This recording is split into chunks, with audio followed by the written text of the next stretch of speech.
What's cracking, people? It's your man, Cousin T, aka the Alpha Wingman, representing high-level technicians operating globally and beyond. So listen, today I wanted to do a podcast that I wanted to do for a little while, but before I recorded this one, I wanted to lay the groundwork, so to speak, for a podcast of this caliber. So basically, this is a review / response to the Roommates podcast. And in this particular episode, they did an interview with relationship coach Rebecca Lynn Pope.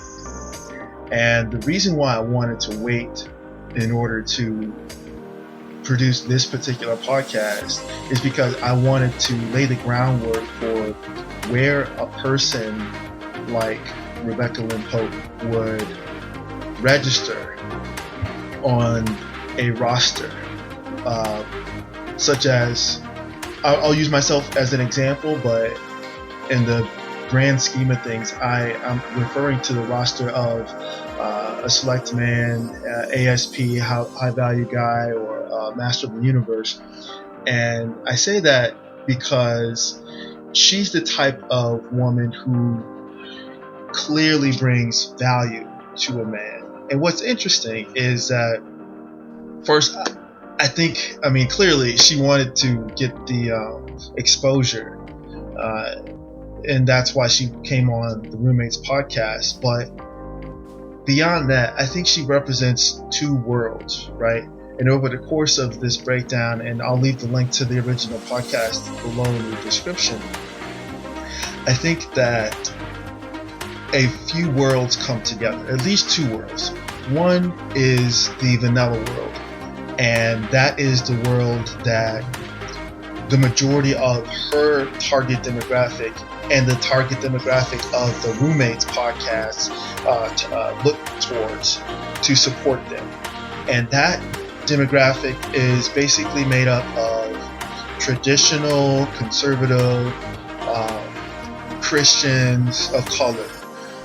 Now, of course, they cast that net to, all quote-unquote Christian conservatives, but since the podcast members are black men, and Rebecca Lynn Pope is a black female, and she's married to a black male who's a pastor, a church pastor, that's who the majority of their information is geared towards. However, what interests a guy like me, who I don't identify as Christian, but and most people who are familiar with me know my background in the world that I come from, in the male exotic dancer sector. That world couldn't be further away from what their target demographic is. But what caught my eye and my ear was listening to Rebecca Lynn Pope's breakdown of the types of matchmaking that she used to do, and some of her experiences when she was younger.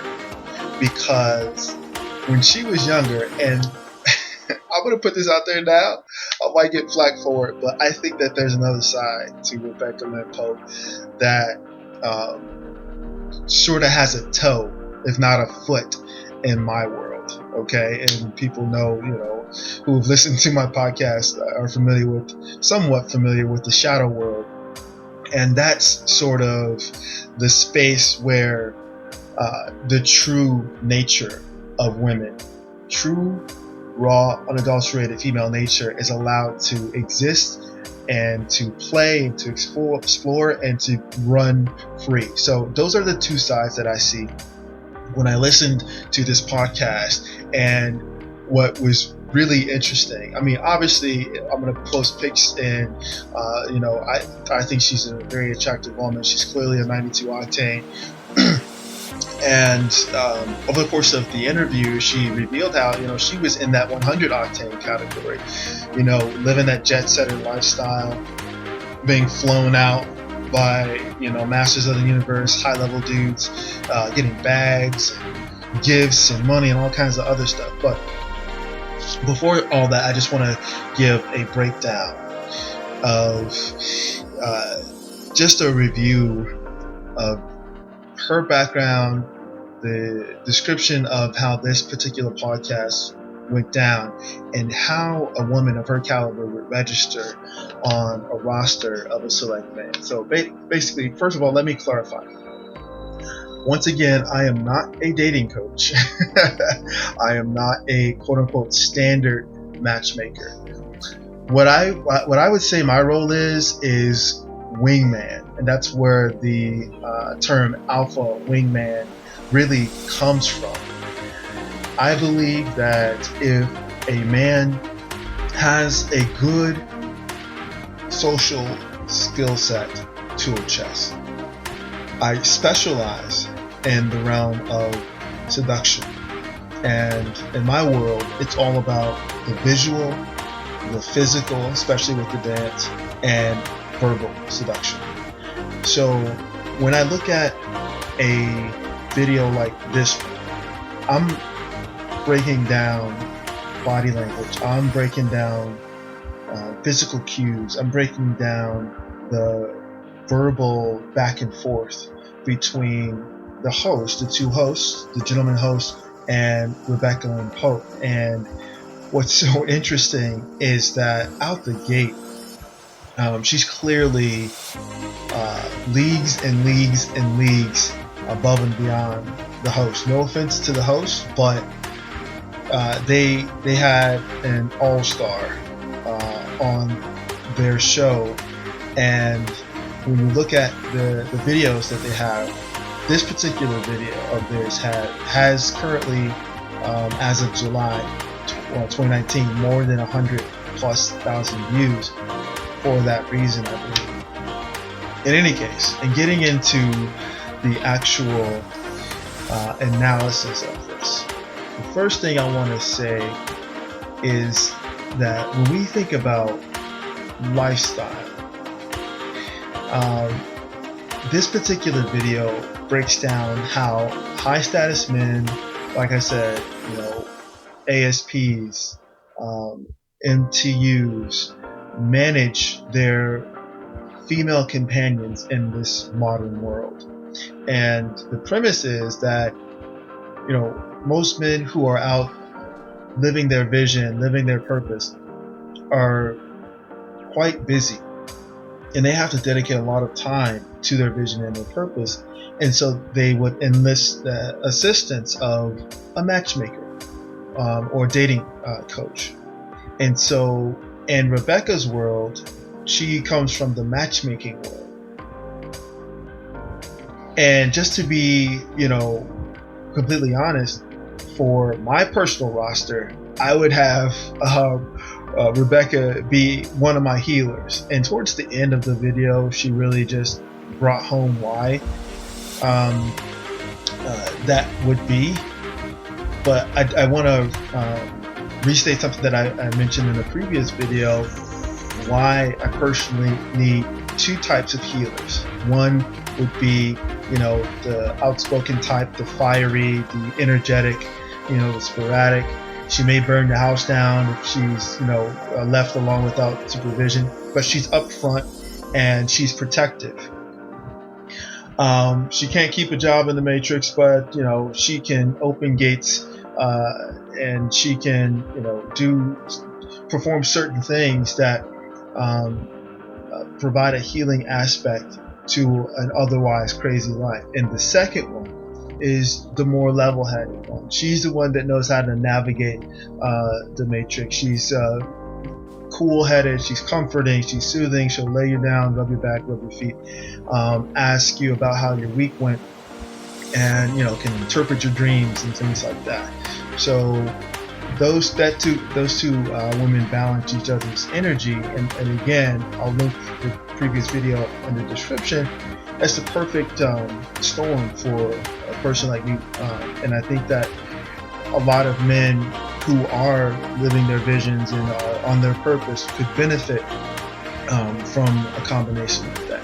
Be that as it may, when we look at this particular podcast, she's basically running down how delusional the majority of the women clients that she had are. There was a point in the video where she literally said that she was paid to internally laugh or listen to women who are solid sixes, who may make more than six figures, but they run down this list of men who equate to being 10 pluses on the scale. Basically, men who could get supermodels if they wanted to. And I think that's an interesting statement when we talk about dating coaches, matchmakers, men in the space that we promote in. If we talk about the manosphere or the black manosphere or the dating coach sphere or the relationship or the game sphere, whatever you want to say, a woman like Rebecca Lynn Pope deals with the highest of the high caliber men who can basically get whatever type of woman that they want. But the next thing that they spoke about was an interesting point. She mentioned that there's a phenomenon of higher status men, lawyers, doctors, architects, or whatever, who go crazy over quote unquote serial college students, meaning women who go to college to get the undergraduate degree, remain in college to get a graduate degree, remain in college to do further studies, remain in college to do internships. So basically, perpetual or serial college students. She mentioned baristas. She mentioned bank tellers. She said that this kind of surprised her about these, sort of high-powered, high-status men, or these go-getter men, because you would imagine that they would want a woman, of their stature, of their status, someone who works, in their offices or in their medical centers or whatever.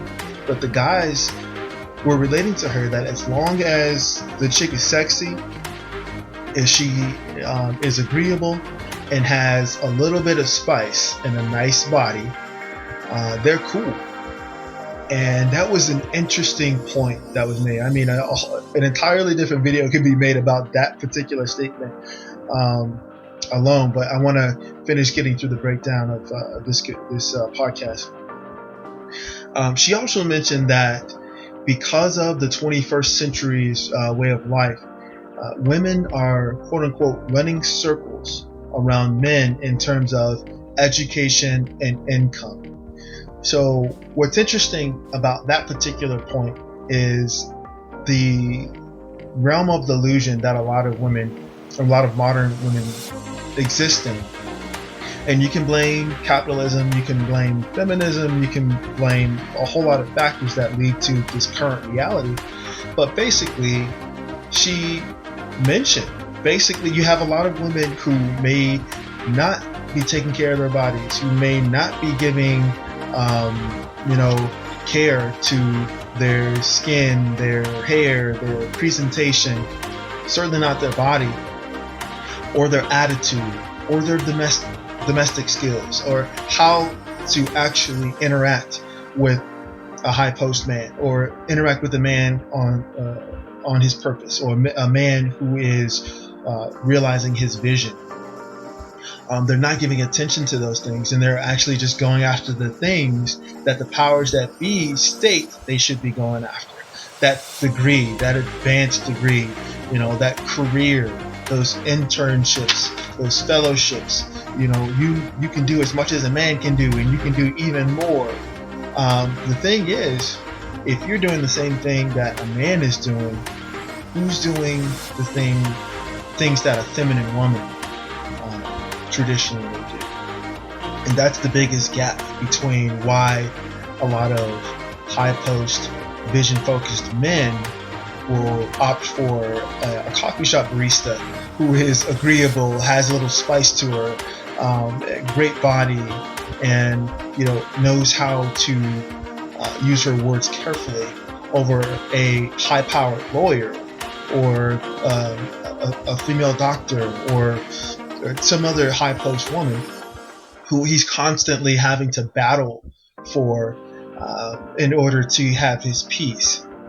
a lot of times that gets thrown around and gets joked about, but it's really not a joke. A man who is really about his purpose, who's living his vision, would opt for peace at the end of the day, besides having another six-figure income in the household. You know, two six-figure incomes aren't as compatible as his primary income and an agreeable woman. And I think that that's one of the major takeaways from how Rebecca Lynn Pope was breaking down her interactions with her previous female clients. And I say previous because over the course of the video or the podcast, which I think was a great podcast, she explained how she got out of the matchmaking business because of women's unrealistic expectations about what she, as a professional matchmaker, and her team were able to acquire for these women. Sure, these women can pay the fee.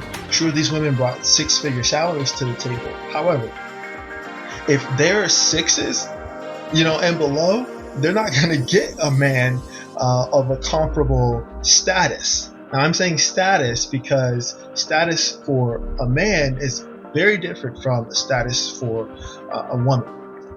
And so, mentioning that brings us to the male side of her breakdown. And she mentioned that when she would match men with potential women, she would go about the same process. She would ask the man what he's looking for, and keep in mind, she's dealing with men who are on their purpose, who are living their vision, so they're making, a good amount of money, obviously, to be able to afford her. And she mentioned something really interesting. She mentioned that a lot of guys that she would match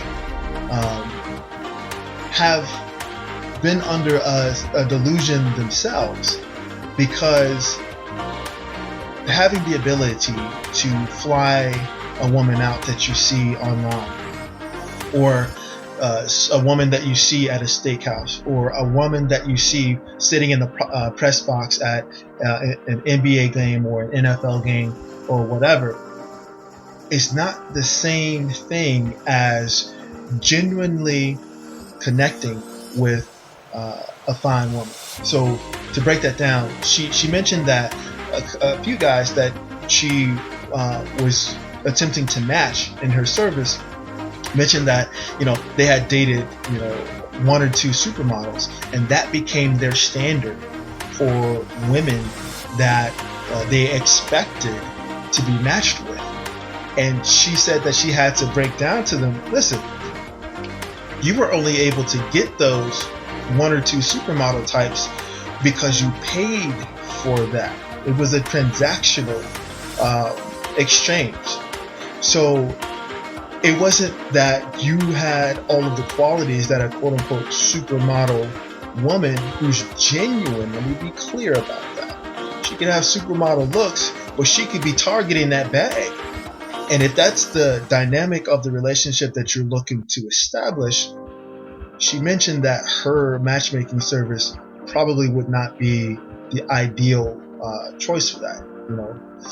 A man of means can go almost anywhere and grab a dime piece physically, as long as he's buying the bags, flying around, and things like that. And that really led to the revelation that she had and that she mentioned in the podcast. And that revelation was that despite people bringing her their laundry list of requirements for a match, even before starting the sessions, she would need to do healing. She would need to perform, psychological, emotional healing with her clients, so that they can get to a point of understanding and balance before, giving her their list of attributes that they would want and qualities in a potential mate. And she discovered that once they went through the healing aspect of her services, that list started to look completely different. And that, I think, was the most important part of this particular podcast. Through helping holistically her clients, she grew. Rebecca Lynn Pope actually evolved because what she realized, and she mentioned it at a point in the podcast, was that she had experienced a lot of the things that her clients were experiencing as far as those unrealistic expectations at a point in her life prior to meeting her husband. And so what she started doing was, checking bullet points in comparison to what her clients' expectations were and what her expectations were, leading into, finding her man. She said, yeah, she used to be the 100, I'm just using this phrase that, BGS, coined. She was a 100 octane, basically. She was a dime coming up. She would get flown out by these executive guys, these ball players. She would get bags. She would get deposits into her accounts and things like that. But the further she got into her matchmaking career, she started to understand what staying power meant in a relationship. And so in order to attain quality matches for her clients, she was like, look, you need to do some internal work before you can even consider pairing up with another person who probably needs to do some internal work as well. And at that point in her journey, that's when she decided to stop matchmaking and to pivot into holistic relationship healing, to use her words, relationship healing. And those services are what she offers now with her husband, who, like I mentioned before, is a pastor. What I could appreciate is that she is still evolving and she's still growing.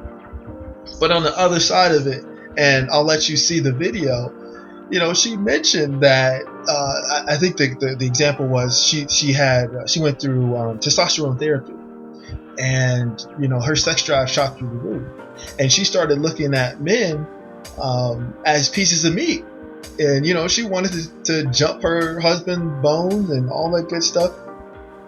Well, what I think personally is that gave her an opportunity to be honest about female nature, because despite being a 92 octane, despite having a great business and services and things like that, just like the men were being upfront and honest about, desiring a sexually attractive and sexually appealing mate, women tend to not